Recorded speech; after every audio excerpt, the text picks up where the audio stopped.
billions going out. Well, as you can see, I'm a Nigerian. I'm from this paradoxical continent, where today our most notorious export is stolen money. Stolen money. I was also in the forefront of effort to change this narrative. In 2003, the then president of Nigeria called me and handed me a piece of paper, a note, appointing me the first executive chairman of the Economic and Financial Crimes Commission. It was a pressure by the international community that we must have that commission. The world was getting fed up with us. No one knew about the commission. Not the president, not the parliament, nobody. It was just a piece of paper that was given to me. No money, no office. In 4 years' time, in 4 years, I built that institution into one of the most, if not the most successful and formidable anti-corruption agency, not just in Africa, but the world.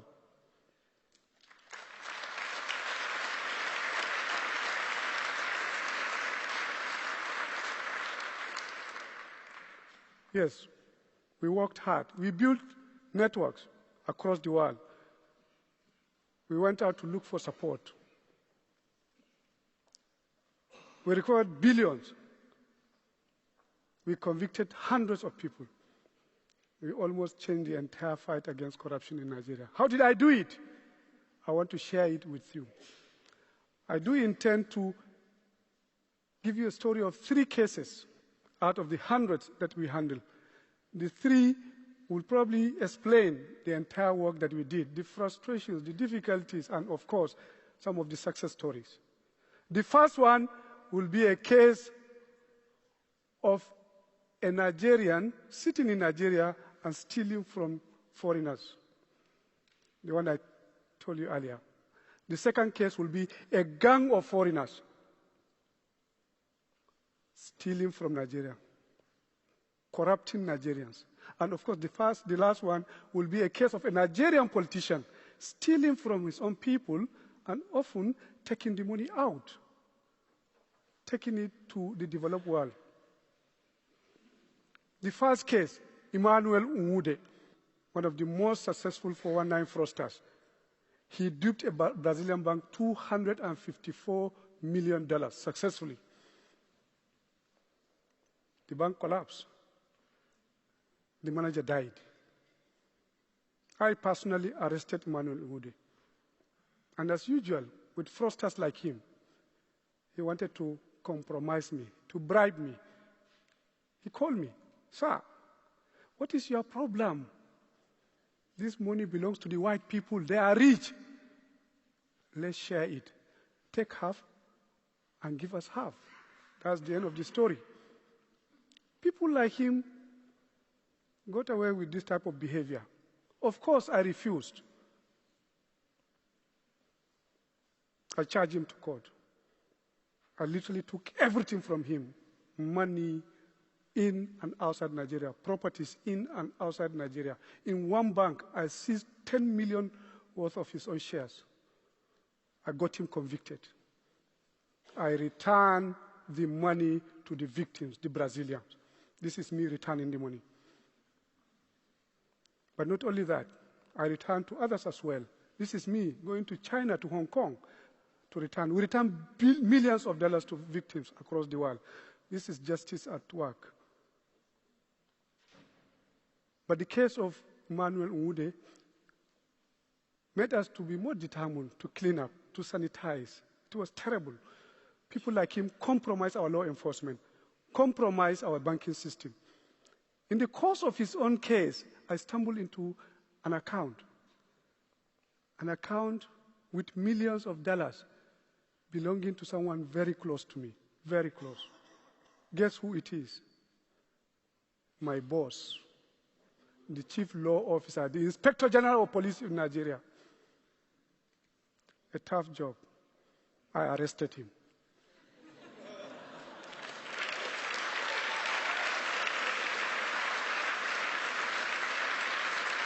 I charged him to court. I recovered everything from him. I returned it, and I got him convicted. He served a jail term. This is Tafa Balogun. Not only him, but even the banking sector. Within the period that we worked, in less than 2 months, I arrested about 49 chief executives of banks in Nigeria. Many of them are friends, personal friends, like this guy. It was a tough job. But, well, fighting corruption is a war. And if you are in a war, you must go for the big targets. Get a suitable candidate for you to make a maximum impact. That's what we did. And it brought a change. We were fed up. Our country was in a mess. They destroyed the name and image of our country. We needed to do that. The second case is the Halliburton scandal. I'm sure some of you must have heard of that. Halliburton is my own case as well. I was the one. I refused to allow it to die. It's a case of 4 companies, global companies, multinational, from the US, France, Italy, and Japan coming together, and they got a contract of about $6 billion to build a natural gas project in Nigeria. In the course of it, they decided to bribe the Nigerian government officials about $182 million with evidence. I first got hint of this case in France. I went back home. I tried to investigate the case, but it was so difficult, or probably impossible, because the companies were not there in Nigeria. They didn't have accounts. There were no records. None of the persons were inside my country. They all left. I had to come back. I rushed back to Paris. I went to France many times.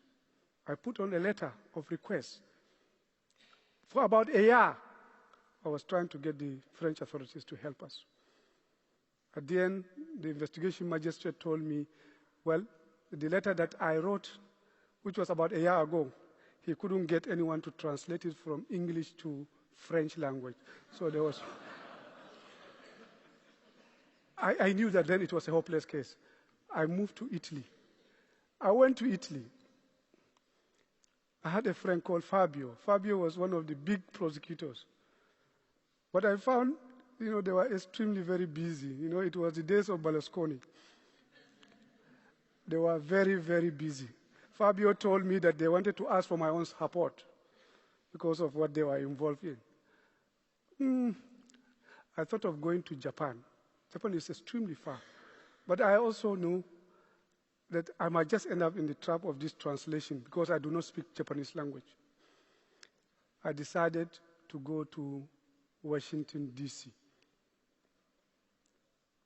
At least that problem of translation won't be there. But wait a minute, there was a problem. As at that time, the Vice President of America was Dick Cheney, board member of Halliburton.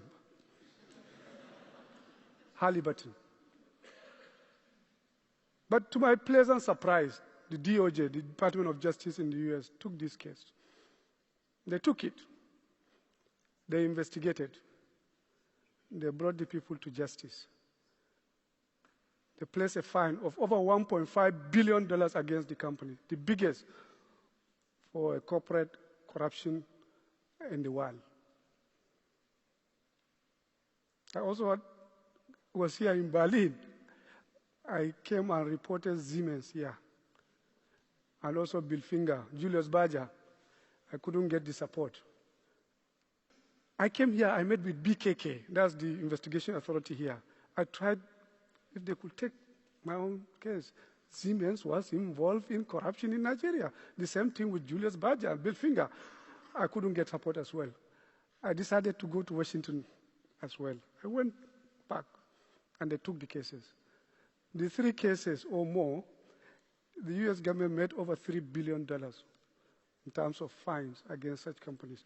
But the sad part of it is that in my own country, where the criminal activity took place, not a single individual was made to face justice, especially after I was asked to leave my own position.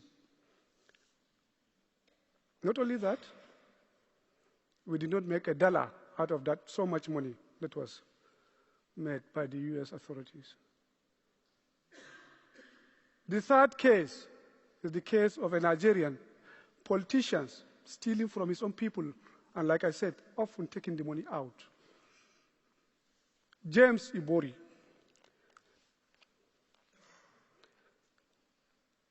James Ibori was in the UK.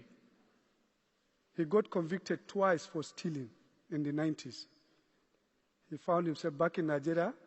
He got elected and he became a governor of Delta State, one of the rich state oil producing states in Nigeria.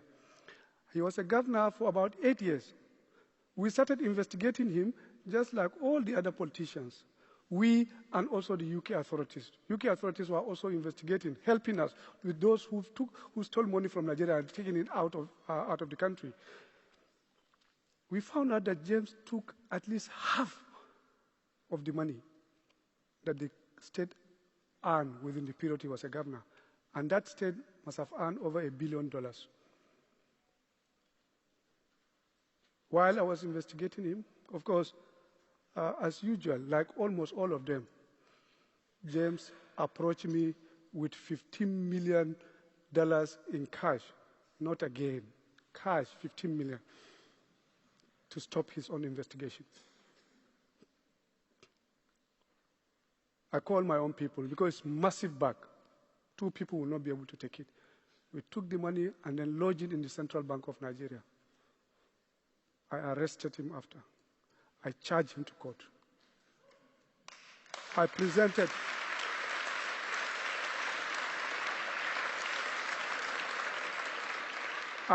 the money as evidence for the court of law. Just then, James Ibori was his own friend became president of Nigeria. They decided to go after me. They removed me, sent me to a school, the school that I was a teacher before. I was asked to go and become a student. They attempted on my life. They tried to kill me. But as God will have it,